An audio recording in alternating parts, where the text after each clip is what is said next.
এই মুহূর্তে এই অন্তর্বর্তীকালীন সরকারে আসিফ নজরুল স্যারের মতো রাষ্ট্রপতি হওয়ার মতো যোগ্য দক্ষ ব্যক্তি আমি আর দেখি। এই সরকারে যারা আছে তাদের মধ্যে কিন্তু আসিফ নজরুল অত্যন্ত একজন পরীক্ষিত ব্যক্তি, অত্যন্ত যোগ্য ব্যক্তি। গত এই ১.৫ দশকের ফ্যাসিবাদের আমলে আসিফ নজরুলই কিন্তু রাজপথের একজন একেবারে সাহসী কণ্ঠস্বর ছিলেন। তার একটা চাকরি করতেন ঢাকা বিশ্ববিদ্যালয়ে, যেখানে ছাত্রলীগের এত আধিপত্য এবং দাপট, ছাত্রলীগের ছেলে মেয়েরা তাকে নিয়ে কটূক্তি করেছে, তার চরিত্র হননে নানানভাবে চেষ্টা করেছে, তো সেগুলোতে তিনি কর্ণপাত করেন নাই। সেই বিশ্ববিদ্যালয়ের মধ্যে থেকে একমাত্র ঢাকা বিশ্ববিদ্যালয়ের শিক্ষক যাকে শুরু থেকে শেষ পর্যন্ত আমরা দেখেছি এই অন্যায়, অনিয়ম এবং ফ্যাসিবাদের বিরুদ্ধে সবসময় উচ্চ কণ্ঠে তিনি প্রতিবাদ করে গিয়েছেন। আমরা যখন মামলার শিকার হয়েছি আমাদের পাশে দাঁড়িয়েছেন। কাজে এই সরকারের যে সমস্ত উপদেষ্টা আছেন তাদের মধ্যে তিনি অত্যন্ত একজন যোগ্য মানুষ, এবং তাকে এই স্পিকারের দায়িত্ব দেওয়া হয়েছে। এটি আমি মনে করি এই সরকারের একটা দূরদর্শিতার পরিচয়। কারণ রাষ্ট্রপতিকে যদি সরানো লাগে, রাজনৈতিক ঐক্যমতের ভিত্তিতে সরালে একটা বিষয়, ডক্ট্রিন অফ নেসেসিটি জায়গা থেকে সরালে একটা বিষয়, আর সাংবিধানিক যদি ক্রাইটেরিয়া আপনি বিবেচনা করেন তাহলে রাষ্ট্রপতির অবর্তমানে স্পিকার হয় আপনার রাষ্ট্রপতি, এবং রাষ্ট্রপতি স্পিকারের কাছে পদত্যাগপত্র দেয়। তাহলে এখন রাষ্ট্রপতিকে অপসারণের পদ্ধতিটা আমাদের জন্য সহজ হয়ে গেল, দ্বার আমাদের জন্য খুলে গেল।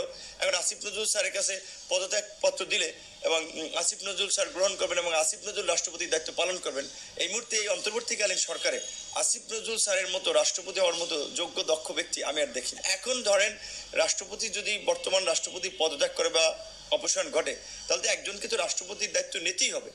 এই অন্তর্বর্তীকালীন সরকারের মধ্যে যারা আছেন তাদের মধ্যে বিগত দিনের গণতান্ত্রিক আন্দোলন, সংগ্রাম এবং গণমানুষের অধিকার আদায়ে আসিফ নজরুলের মতো ভূমিকা কারো নেই।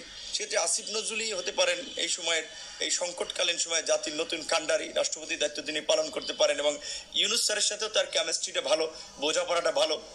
এমনকি আপনারা নিশ্চয়ই দেখেছেন ইউনূস স্যারকে যখন মামলা দিয়ে হয়রানি করা হয়, আদালতের বারান্দায় ঘুরানো হয়, তখন কিন্তু আসিফ নজরুল সহই আমরা তার পাশে দাঁড়িয়েছিলাম।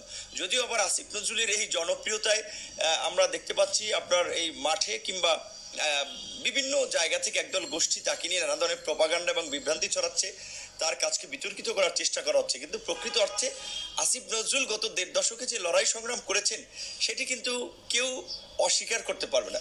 এবং এই সরকারেও যারা আছেন তাদের মধ্যেও আসিফ নজরুল এই বিগত ফ্যাসিবাদের আমলে আমাদের রাজপথের এই গণতন্ত্রের সহযোদ্ধাদের মতোই, সৈনিকদের মতোই একজন লড়াকু যোদ্ধা ছিলেন।